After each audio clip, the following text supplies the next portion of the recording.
Sejam todos bem-vindos. Hoje nós vamos dar seguimento ao estudo do conteúdo Atos Processuais. Nós já conversamos, a respeito desse conteúdo já na aula passada e naquela oportunidade, então, nós conversamos a respeito da forma dos atos processuais.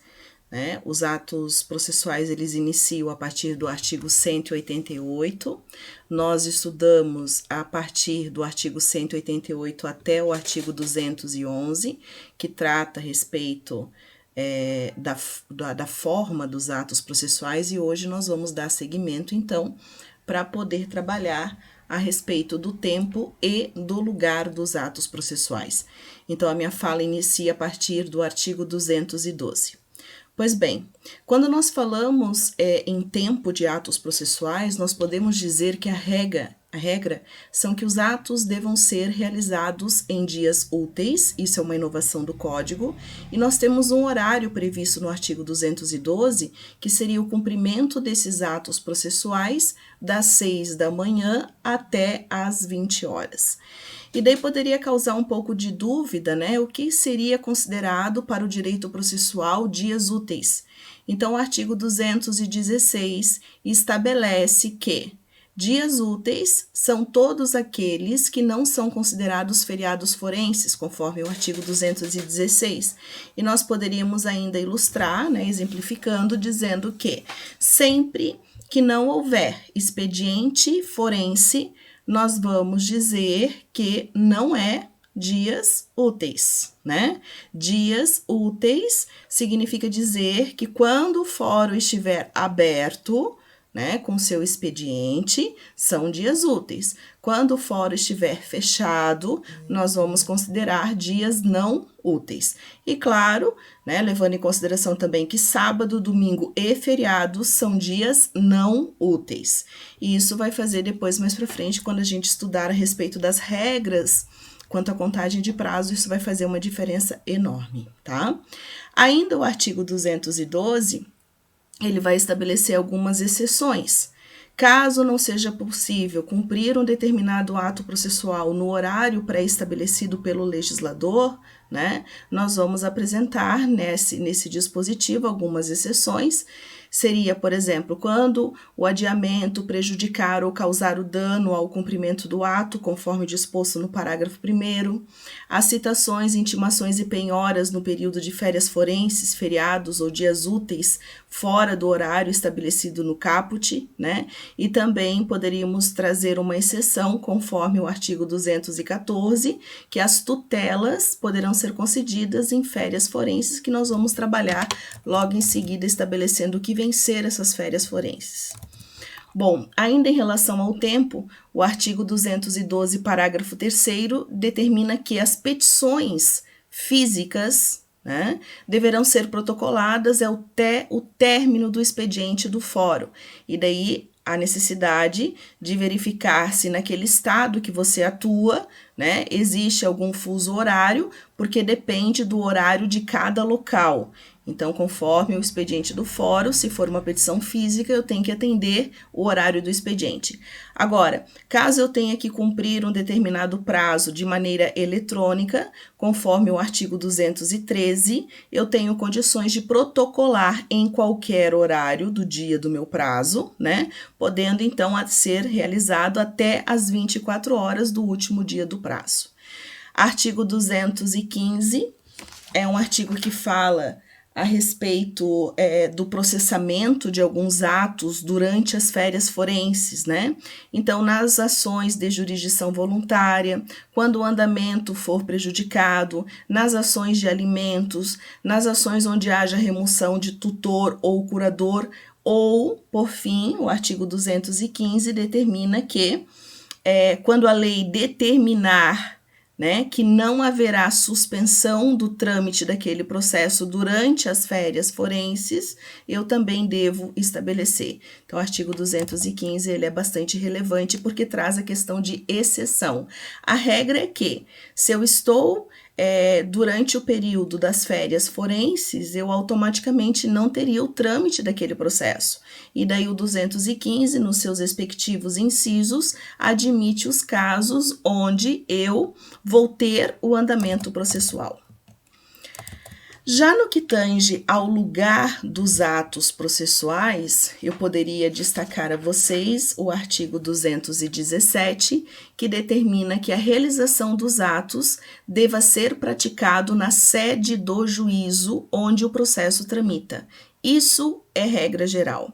É claro que toda regra tem a sua exceção, e lá no artigo 217, no caput próprio do artigo, ele vai dizer os casos que admite a realização fora do juízo, né? E os motivos que poderiam dar a possibilidade da realização fora do juízo seria respeitando uma determinação do presidente da República, quando houver interesse da justiça, como, por exemplo, a realização de uma inspeção judicial.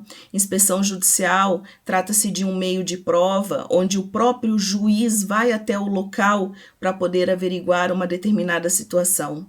Outro motivo que poderia ser determinado como exceção seria a oitiva de uma determinada testemunha através de carta precatória, ou até mesmo a necessidade de ouvir uma testemunha que esteja enferma, né, e não tem condições de comparecer até o fórum, por exemplo, para prestar um depoimento. Então, esses são os motivos contidos ali no artigo 217. Quando eu falo em prazos processuais para o advogado, é algo de extrema relevância, né? E daí tanto que nós vamos verificar que esse assunto está contido do artigo 218 ao artigo 235. Nós tivemos algumas inovações, né, em relação a respeito da contagem do prazo, diga-se de passagem como uma maneira de facilitar, né, a vida do profissional, do advogado, até mesmo porque, considerando, no meu ponto de vista, um dos artigos mais bonitos que nós temos no CPC é o artigo 219, que estabelece que a contagem dos prazos processuais se dê em dias úteis, né? Então, eu trouxe aqui inicialmente um conceito, né, de prazos processuais. Então, é o espaço de tempo, que pode ser a respeito de dias, de horas, de meses, que é fixado para a prática de um ato, evitando que os processos se tornem eternos. Os prazos que tratam dentro do CPC são prazos que devam ser contados em dias. Nós temos sempre que ficar atentos em relação a essa questão, né? Se eu estou falando de prazos processuais, eu vou me reportar que a contagem de prazos se dê em dias. E mais, se dê em dias úteis, né? A grande inovação. Destaco o artigo 218, que admite que o processo é presidido pelo sistema da oficialidade, ou seja, o impulso do processo rumo ao fim, rumo ao provimento jurisdicional, ocorrerá com ou sem a participação das partes pelo mecanismo dos prazos. Então, é muito importante esse assunto. Nós, advogados, né, profissionais do direito, temos que estar atentos a todas essas regras impostas pelo legislador. Então, quando a gente fala em prazo processual e admitindo a importância desse assunto, nós podemos admitir que o prazo é delimitado por dois termos. Eu sempre tenho que verificar o prazo inicial, né, se referindo à questão da identificação da data do início, e eu também tenho que verificar a identificação da data do fim do cumprimento do meu prazo. Então, quando eu falo que ele é delimitado por dois termos, dias quo e dias ad quem, é no sentido de identificar o início e o fim, né? Então, quando eu falo de prazo, identificando o marco do seu início, é no momento em que nasce a oportunidade da parte praticar ou promover o determinado ato. né? E o final é no sentido de identificar que a partir daquela data vai extinguir a faculdade da realização da prática daquele ato processual. E eu digo o seguinte: caso você identifique a data final do seu prazo e automaticamente você não pratique o ato processual, nós vamos dizer que ocorreu o fenômeno denominado preclusão. O artigo 223, nós vamos tratar um pouquinho mais à frente, é o artigo que trata a respeito desse instituto preclusão, né? E já adiantando, o instituto preclusão estará caracterizado no sentido de ser a perda, né, da possibilidade da prática daquele ato processual. Né? E aqui ainda poderíamos dizer que nós estamos falando na questão de prazo, na questão de tempo. Portanto, esse fenômeno que poderá acarretar diante do não cumprimento de um determinado prazo, né, naquele tempo estabelecido, caracterizaria o instituto da preclusão temporal. Tá? Artigo 223, que trata a respeito desse instituto. Aí, no que tange a disposições gerais do assunto prazos processuais, né, nós podemos admitir que o artigo 218 estabelece que os prazos previstos em lei são classificados como prazos legais. E nós, no curso do CPC, identificamos vários prazos legais. Eu poderia trazer aqui alguns exemplos de prazos legais, aqueles que a própria legislação impõe, né? Exemplificando. Se eu hoje tenho que protocolar um recurso de apelação, né, interpor um recurso de apelação, eu obrigatoriamente devo obedecer às regras contidas, né, a regra contida no artigo 1003, parágrafo 5º, que determina que os recursos devam ser protocolados no prazo de 15 dias. A única exceção contida nesse artigo 1003, parágrafo 5º, seriam os embargos declaratórios, cujo prazo eu tenho apenas 5 dias. Mas o que quer dizer isso? Eu tenho uma imposição legal que determina o momento, né, a questão do tempo que eu tenho para interpor um determinado recurso.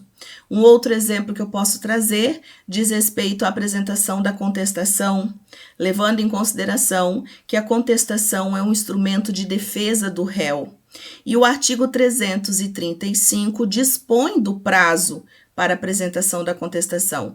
E lá nós podemos observar que o réu vai ter 15 dias para a apresentação da sua contestação. É claro que mais adiante nós vamos trabalhar, né, porque não adianta apenas eu decorar a questão de 15 dias, mas se eu tenho que aplicar a um determinado caso concreto, eu automaticamente devo identificar qual é o meu primeiro dia do prazo. E logo em seguida nós vamos trabalhar com essa dinâmica. E daí, ainda falando do artigo 218, nós podemos dizer que, parágrafo 1º, o magistrado, em determinadas situações, ele pode fixar um determinado prazo. E quando houver essa fixação do prazo por parte do magistrado, nós vamos dizer que ele está estipulando o que nós chamamos de prazos judiciais e não legais, né? Legais seriam imposto pela lei, judiciais é o magistrado que está impondo.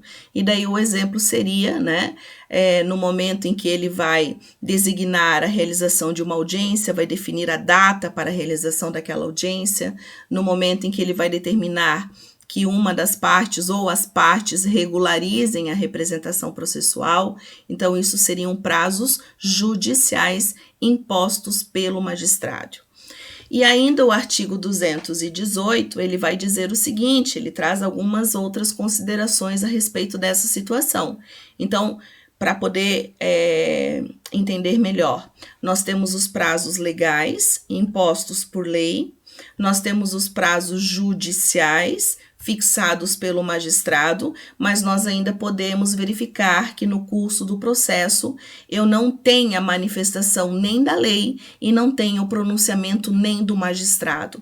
E, portanto, os parágrafos do artigo 218, eles vão estabelecer os critérios que devem ser adotados quando não houver nem a manifestação da lei e nem a manifestação do juiz. Portanto, o parágrafo 2º diz: quando a lei e o juiz não determinar o prazo, as intimações somente obrigarão o comparecimento após 48 horas. Parágrafo 3º. Inexistindo preceito legal, prazo determinado pelo juiz, será de 5 dias o prazo para a prática do ato processual a cargo da parte. Parágrafo 4º. Será considerado tempestivo o ato praticado antes do termo inicial do prazo. Então, aqui são considerações relevantes em relação ao artigo 218. Agora eu falo a respeito da contagem dos prazos e outras disposições. Como disse, artigo 219, um dos artigos mais importantes no meu ponto de vista, né, como advogada, que estabelece que o prazo ele vai se dar em dias úteis. E daí, essa regra dos dias úteis, ele vai valer para todos aqueles que se sujeitam no processo. Então, as partes, Ministério Público, Defensoria Pública, os peritos, eles devem cumprir com as regras, né, no que tange a prazo processual, que a contagem vai se dar em dias úteis. Nós tivemos também um artigo muito importante para os advogados, que é o artigo 220, ele é novo, nós não tínhamos, que é o que traz a respeito do prazo pertinente às férias forenses. E daí é importante lembrar que quando eu falo em férias forenses, nós temos já definido no CPC qual é o tempo de duração dessas férias. Então, eu gostaria que vocês sublinhassem o artigo 220 também, porque ele vai dizer que as férias forenses, elas vão ocorrer do dia 20 de dezembro a 20 de janeiro, inclusive. Então, nesse período, nós vamos dizer que não seriam praticados atos processuais que dependessem dos advogados. Porque a ideia é que os advogados eles estejam em férias, tanto que a gente considera o artigo 220 que o momento em que o legislador trouxe as regras das férias forenses, né? Logo, se eu considero esse tempo de 20 de dezembro a 20 de janeiro como férias forenses, eu terei a suspensão dos prazos para o advogado, né? E suspender prazo significa que nesse período não vamos contar prazo e quando retomar a contagem do prazo, nós vamos contar apenas os dias faltantes, aquilo que ainda eu tenho para contar. Por exemplo, se eu tenho um prazo de 15 dias para cumprir, se antes das férias forenses eu já utilizei 5 dias do meu prazo, significa dizer que eu teria mais 10 dias para gozar do prazo. Então, se eu já utilizei 5, entro no período do dia 20 de dezembro a 20 de janeiro. Quando retomar a contagem do prazo, significa que eu terei mais 10 dias. Então, isso significa suspensão de prazo para a contagem do prazo, e quando retomar a contagem do prazo, nós vamos contar os dias faltantes do prazo. Ah, Marisa, antes de serem suspensos os prazos, eu já havia utilizado 10 dias de um prazo que deveria ser cumprido em 15. Aí eu pergunto, quantos dias eu vou ter após o retorno da contagem do prazo? 5. Se eu já utilizei 10, o prazo total é de 15. Quando retomar a contagem do prazo, eu tenho apenas 5 dias. Isso é suspender prazo. Significa que naquele período estabelecido, nesse caso, no artigo 220, eu não vou computar absolutamente nada. É claro que toda regra tem a sua exceção e nós já vamos ver. Mas a ideia é que não seja contado prazo. Então, considerações a respeito do artigo 220. Trata-se de férias do advogado. Todos os prazos serão suspensos, inclusive os que estiverem em curso nos processos mencionados no inciso 1 a 3 do 215. Nesse período, nós não vamos ter a realização de audiência nem a realização de julgamento de recursos. Só podem ser praticados atos que independam dos advogados, como, por exemplo, os juízes que estiverem trabalhando, eles podem proferir sentença. Os serventuários que estiverem trabalhando, eles podem dar impulso ao processo, desde que não haja a contagem do prazo, certo? Artigo 221, é o artigo que fala da regra para processos físicos e, nesse caso, haverá restauração do prazo para a parte prejudicada. Ele diz assim, suspende-se o curso do prazo por obstáculo, algum impedimento criado em detrimento da parte ou ocorrendo qualquer das hipóteses das teses do artigo 313, devendo o prazo ser restituído por tempo igual ao que faltava para sua complementação. Então, aqui nós podemos verificar que o legislador ele trouxe mais uma hipótese de suspensão do prazo, dos prazos no parágrafo único do artigo 221, que diz assim, a execução de programa instituído pelo Poder Judiciário para promover as tentativas de autocomposição.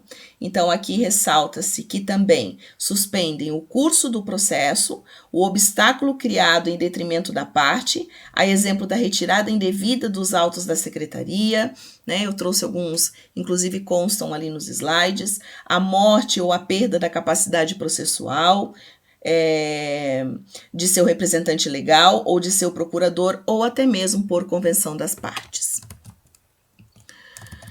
No que tange a uma classificação, nós podemos dizer que os prazos eles podem ser prazos dilatórios ou prazo peremptório. Prazo dilatório é aquele prazo fixado pela lei, mas que admite a ampliação por parte do juiz ou até mesmo por convenção das partes. Ele pode ser ampliado ou ele pode ser reduzido. Isso é prazo dilatório. Isso é prazo que pode ser modificado pelo juiz ou pelas partes. E eu trouxe alguns exemplos para que a gente possa considerar como prazo dilatório. Arrolar testemunhas, a designação de audiência são prazos dilatórios. Agora, dentro do direito processual civil, nós temos uma outra classificação que diz respeito ao prazo peremptório. E quando eu falo em prazo peremptório, não tem a possibilidade de alterar nem pelo juiz e nem pelas partes. E eu digo isso para vocês que essa regra ela deve ser obedecida, mas lembrem-se que toda regra tem a sua exceção, Toda regra tem a sua exceção. Então eu digo assim, regra geral, prazo peremptório não pode ser alterado.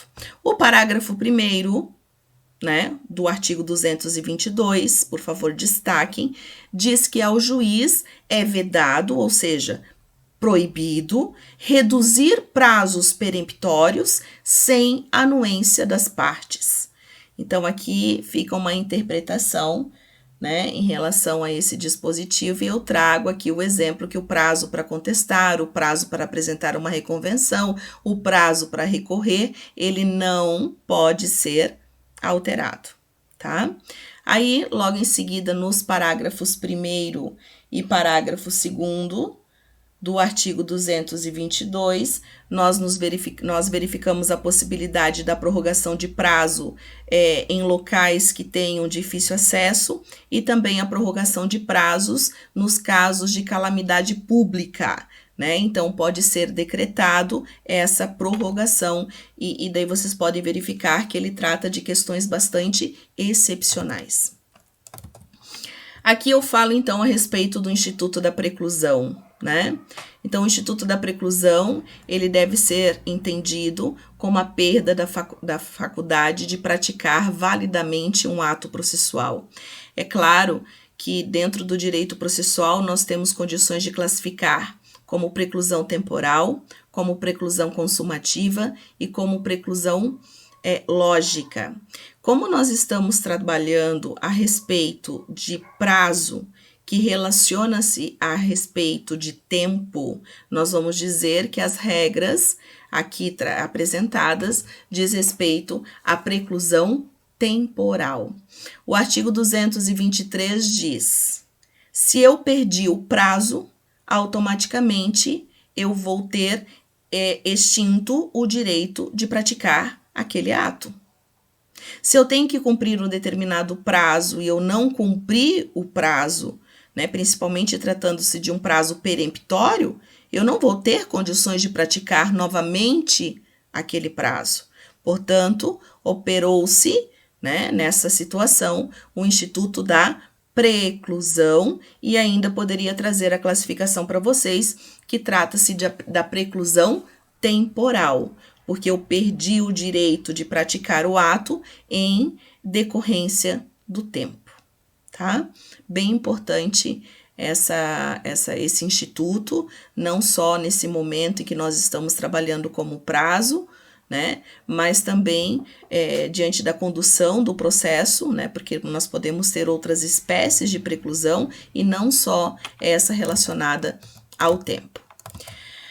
Agora, eu gostaria que vocês dessem uma atenção muito importante para o artigo 224, tá? O artigo 224 é o artigo que trata a respeito da forma da contagem do prazo. Então, quando a gente fala das regras, né, de contagem de prazo, eu vou dizer o seguinte: no direito processual civil, nós vamos excluir, prestem atenção, excluir o dia do começo e incluir o dia do fim. Então, vocês podem, inclusive, sublinhar o caput do artigo 224, porque aí nós vamos verificar qual é a regra da contagem do prazo no direito processual civil. Exclui o primeiro dia do prazo e inclui o último dia do prazo. Então, é lógico que para eu poder aplicar essa regra de contagem de prazo, eu tenho que identificar o termo inicial do meu prazo e também identificar o termo final do meu prazo. E daí eu coloquei algumas considerações aqui nesse material para vocês entenderem essa sistemática, embora a gente vá trabalhar com exercícios de fixação posteriormente. Quando eu falo em termo inicial, eu vou dizer que o termo inicial, ele vai se dar, né, já que eu tenho que identificar qual é o termo inicial, o termo final para aplicar a regra da contagem do prazo, eu vou dizer que o termo inicial, ele será identificado com a data da publicação da intimação. Esse é o marco inicial da contagem dos prazos. Então, eu poderia dizer que o dia de começo da contagem do prazo ocorre no dia seguinte daquela publicação da intimação. Porque, veja bem, se eu tive hoje não, né? Mas se eu tive em uma segunda-feira publicado uma determinada intimação no Diário da Justiça Eletrônico, eu vou identificar que o primeiro dia do meu prazo é na segunda-feira. É o termo inicial, a data em que foi publicada a intimação. Só que daí eu tenho que pegar a regra da contagem do prazo para eu poder aplicar. Se eu identifiquei que o primeiro dia é na segunda-feira, eu vou aplicar a regra. Qual que é a regra? Exclui o primeiro dia, ou seja, exclui segunda-feira e começa a contar na terça. Então, eu repito, gente, da necessidade de identificar, né, o termo inicial do meu prazo, o termo final do meu prazo, para eu aplicar a regra que nós vimos do artigo 224, ou seja, exclui o primeiro dia e inclui o último. Levando em consideração que essa contagem do prazo tem que se dar em dias úteis. Se eu, porventura, tive uma publicação de uma intimação no Diário da Justiça na sexta-feira, já sei que o termo inicial é na sexta. Agora eu vou aplicar as regras da contagem do prazo. Conta sexta? Não conta. Porque eu sei que o primeiro dia eu vou excluir, então não conta. Então significa dizer que o meu prazo começa a computar no sábado? E a resposta seria não. Por que não? Porque a contagem do prazo se dá apenas em dias úteis. Ah, Marisa, então se eu identifiquei que o primeiro dia foi sexta, eu vou excluir a sexta-feira, porque o primeiro dia eu vou excluir, como nós vimos no 224, e só começo a contar na segunda? E eu respondo sim, porque nós vimos que a contagem dos prazos se dá apenas em dias úteis. Ah, Marisa, e o termo final do meu prazo pode se dar em final de semana? Se por um acaso isso acontecer, eu irei prorrogar para o próximo dia útil sequente. Tá? Então, gente, é sempre importante, né, quando eu falo em prazo, primeiro lembrar que a contagem do prazo se dá em dias úteis, verificar as regras que eu tenho da contagem do prazo, porque eu já sei que a regra é o quê? Exclui o primeiro dia e inclui o último. Então, é isso, vocês vão ter que conviver a vida toda para contar prazo. Dias úteis e exclui o primeiro dia e inclui o último. E para eu poder aplicar isso tudo, eu tenho que identificar o primeiro dia do meu prazo e qual é o último dia do meu prazo. Muito importante essa explanação a respeito da forma da contagem do prazo. Aqui nesses slides eu trouxe, considerando que eu tenho que cumprir um prazo que foi em decorrência de uma intimação no Diário da Justiça, porque nós sabemos que para eu contar prazo, pessoal, eu não vou ter o termo inicial do meu prazo a data em que o ato foi proferido. Se o juiz proferiu uma sentença, presta atenção, se o juiz proferiu uma sentença em uma terça-feira, vou até pegar aqui para ver que dia que vai dar terça-feira. Terça-feira, dia 2 de junho, tá? O juiz proferiu no dia 2 de junho. Ele proferiu, ele escreveu a sentença. Para eu verificar a respeito de contagem do prazo, pessoal... voltei aqui, peraí um pouquinho. Para eu verificar a respeito da contagem do prazo, eu não vou levar em consideração o dia em que ele proferiu, porque ninguém é obrigado a ficar consultando o processo todos os dias para ver se o juiz fez alguma coisa. Eu sempre tenho que levar em consideração que, para eu contar prazo, eu tenho que levar em consideração a data em que eu fui intimada dessa decisão.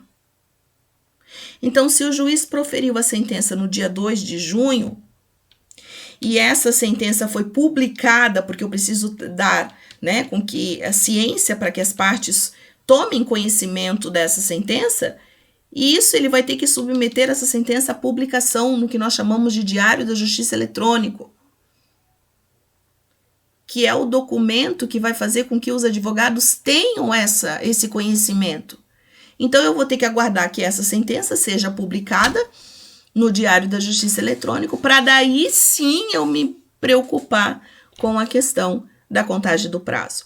E daí aqui eu também trouxe uma consideração, porque quando eu falo em diário da Justiça eletrônico, eu vou admitir que ele, num primeiro momento, será disponibilizado no Diário da Justiça eletrônico, mas a data da disponibilização não corresponde com o termo inicial. O que corresponde com o termo inicial para que eu possa contar prazo é o primeiro dia do meu prazo. É a data em que realmente foi publicado e não a data em que foi disponibilizado. São termos diferentes. Primeiro precisa ser disponibilizado para que depois possa ser publicado. Isso vai se dar de forma contínua, né? Em um dia ele vai ser disponibilizado no sistema e no outro dia ele já vai ser publicado. Mas para eu poder identificar o início da contagem do meu prazo, eu devo levar em consideração a data da publicação. Então, eu vou excluir a data da publicação e começo a contar o prazo no próximo dia útil. Então, eu coloquei isso para vocês levarem em consideração. São termos bastante utilizados no nosso dia a dia e o que eu tenho que ter como marco para a contagem do prazo é o momento em que o meu ato foi publicado. Esse é o primeiro dia, e não a data da disponibilização, que vai ser sempre um dia anterior à publicação desse ato. Também posso trazer uma classificação dos prazos como prazos próprios e prazos impróprios. Prazos próprios, artigo 223, são os prazos fixados para as partes e seus intervenientes cumprirem. E caso não seja cumprido pelas partes ou seus intervenientes, né, os terceiros interessados, enfim, nós vamos ter caracterizado o instituto da preclusão, porque a perda, né, de praticar um ato em decorrência do tempo. Então, se não praticou naquele prazo estabelecido, eu vou ter caracterizado o instituto da preclusão. E nós temos condições também de trabalhar com prazos impróprios. Os prazos impróprios são aqueles fixados aos juízes e aos auxiliares da justiça. E daí aqui eu posso admitir que caso não haja o cumprimento no prazo estabelecido pela lei aos juízes e os auxiliares da justiça, nós não vamos ter caracterizado o instituto da preclusão, porque existem inúmeros fatores que podem justificar o porquê que o juiz não cumpriu naquele prazo, o porquê que o serventuário da justiça não cumpriu naquele prazo, né? A quantidade de demandas. Então, para eles, tratando-se de prazos impróprios, nós não vamos ter uma consequência drástica como se dá, né, consequência diante de um prazo próprio. Então, aqui é bem importante vocês lembrarem. Prazo próprio é sempre para o advogado e os seus intervenientes. Não cumpriu, precluiu o direito. Agora, prazo impróprio, como é para o juiz, para os auxiliares da justiça, daí calma. Se eles não cumprirem, existem outras justificativas que vão fazer com que ele possa cumprir depois. E daí eu trouxe também outras regras pertinentes a esse assunto, dizendo que nós podemos ter, em determinadas situações, a possibilidade de manifestar, né, de maneira expressa a renúncia de um determinado prazo. O artigo 225 traz essa regra. Nós podemos dizer também que o artigo 226 e 227 estabelece a questão do tempo, né, para a prática dos atos pelo juiz. Então, ele diz que o juiz deve proferir os despachos em 5 dias, as decisões interlocutórias em 10 dias e as sentenças em 30 dias. E o 227 diz que isso tudo poderá ser prorrogado. Então, aqui um exemplo típico, se eu pedisse para classificar, trata-se de um prazo impróprio, né? Porque se ele não cumprir, e a gente sabe que na maioria das vezes acaba não cumprindo, nós não vamos ter o instituto da preclusão, né, caracterizado nesse sentido. Outra regra também incumbirá ao serventuário remeter os autos conclusos no prazo de 1 dia e executar os atos processuais no prazo de 5. Também um prazo impróprio, que caso não seja cumprido, não vamos ter penalidades. Ainda no que tange a prazo, nós conversamos a respeito do Instituto do Litisconsórcio em aulas anteriores, e lembrando que o Instituto do Litisconsórcio vai estar caracterizado sempre que houver pluralidade de partes. E daí essa questão ela é importante, porque se eu vou admitir pluralidade de partes, eu também posso admitir que essas partes que fazem, que compõem o Instituto do Litisconsórcio estejam representados por advogados diferentes. Pode, cada um contrata o seu advogado. Então, a regra do artigo 229 diz assim: em caso de litisconsórcio, e cada litisconsorte, lembram? Litisconsorte são as pessoas que fazem parte do Instituto Litisconsórcio. Então, se cada litisconsorte estiver representado, sublinhou essa parte que é importante, por procuradores diferentes e mais de escritórios de advocacias distintos, ou seja, diferentes, a aplicação do prazo vai se dar em dobro. Então, Instituto do Litisconsórcio, se cada litisconsorte estiver representado em procuradores diferentes de escritórios de advocacia distintos, o prazo se dá em dobro. Mas eu quero chamar muita atenção de vocês para o parágrafo 2º do artigo 229, que é um parágrafo novo que veio de acordo com o CPC de 2015, dizendo que essa regra de contagem em dobro, quando houver procuradores diferentes e de escritórios distintos, não aplica-se em autos eletrônicos. Somente aplica-se em autos físicos. Perfeito? Depois eu vou então para o artigo 230, que diz: o prazo para qualquer manifestação nos autos começa a correr a partir da citação, da intimação ou da notificação, depende do tipo de ato que deverá ser cumprido, trata-se de prazo próprio, Ministério Público, Defensoria Pública, Advocacia Pública e Procurador das Partes. Artigo 230.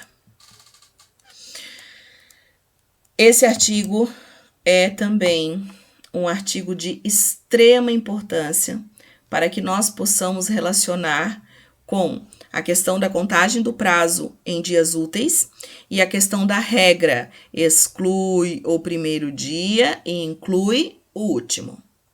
Por que ele é um artigo, ele é um artigo importante? Porque esse artigo, ele vai identificar a regra do dia do começo do prazo. Porque o que eu venho trazendo como exemplo, que eu trouxe como exemplo para vocês, seria contagem de um determinado prazo em decorrência, tendo como marco, melhor falando, o começo do prazo, a publicação no Diário da Justiça. Até mesmo porque a gente verifica que na prática é algo bastante corriqueiro, Submeter um determinado ato processual publicado no Diário da Justiça. Só que nem sempre vai ser dessa maneira. Nós temos outras formas também, E automaticamente esse artigo, ele estipula as regras sobre o dia do começo da contagem do prazo. E daí vocês vão ter que dar uma olhada de uma maneira muito cautelosa, nos incisos do artigo 231. E aqui eu trouxe para a gente poder, de uma forma mais dinâmica, observar essas questões. Então, um exemplo. Eu posso ter o cumprimento de um determinado ato processual a ser realizado pelo correio. A citação do réu se deu através da expedição de uma correspondência, que é o que a gente fala por AR, registrada, pelo correio. Quando que eu vou ter o início, o primeiro dia da contagem desse prazo? Será que vai ser o momento em que esse réu recebeu a correspondência na sua casa? Ou vai ser no momento em que houver o retorno desse AR, por ser uma carta registrada, e esse AR for juntado no processo? Gente, lembrem-se o que eu comentei. Ninguém é obrigado a ficar consultando o processo todos os dias para verificar se foi movimentado. Então, nós temos que sempre observar o momento em que houve o cumprimento, né, e trouxe uma publicidade para todos os envolvidos no processo. Então, se eu tive o cumprimento pelo correio, o início, o começo do prazo, o primeiro dia do prazo, vai ser o dia em que houve a juntada aos autos do AR, do aviso de recebimento. Se o determinado ato foi cumprido por oficial de justiça, quando que eu vou contar prazo? Será que vai ser na data em que a pessoa recebeu o oficial de justiça? Não, vai ser no momento em que houver a juntada no processo do mandado, tá errado mandato, né? Mas é do mandado cumprido pelo senhor oficial de justiça. Quando for um ato processual que foi praticado pelo escrivão ou chefe de secretaria. Se for um ato praticado por ele, vai ser no ato em que ele certificou aquele ato. Vai ser na data em que ele certificou aquele ato. Se for um cumprimento de um mandado que foi expedido em um determinado edital. Nós vamos trabalhar depois com exercício para poder aplicar todas essas regras. Vai ser quando? No dia útil seguinte ao fim da dilação assinada pelo juiz. Se foi por via eletrônica, no dia útil seguinte à consulta ou término do prazo para consultar, 10 dias. Se for por diário da justiça, que é o que nós estávamos trabalhando até agora, né, como exemplo anteriormente, vai ser na data da publicação no Diário da Justiça. Quando foi através da retirada dos autos em cartório, eu fui lá, tirei em carga o processo. Quando que vai começar a contagem do meu prazo? A partir do momento em que eu assinei a carga desse processo, em que eu retirei o processo. Se foi um mandado cumprido por carta precatória, quando que nós vamos ter o início da contagem do prazo?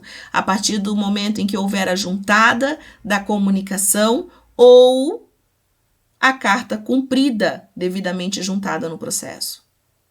Então, eu repito, da necessidade de verificar, né, todas essas questões pertinentes à contagem do prazo, porque elas são importantes, e, por seguinte, a gente consiga trabalhar, né, através dos exercícios que nós ainda vamos fazer para poder aplicar. Então, essas são as considerações importantes sobre os atos processuais relacionados ao tempo e lugar. Eu peço que todos façam destaque aos artigos mencionados aqui durante essa aula, né, para que chame realmente atenção, para que vocês possam ler de uma maneira mais calma esses artigos e, por seguinte, a gente tenha condições de aplicar principalmente essas regras pertinentes à contagem do prazo, né, a situações hipotéticas que nós vamos criar em sala de aula. Eu agradeço a atenção e muito obrigada.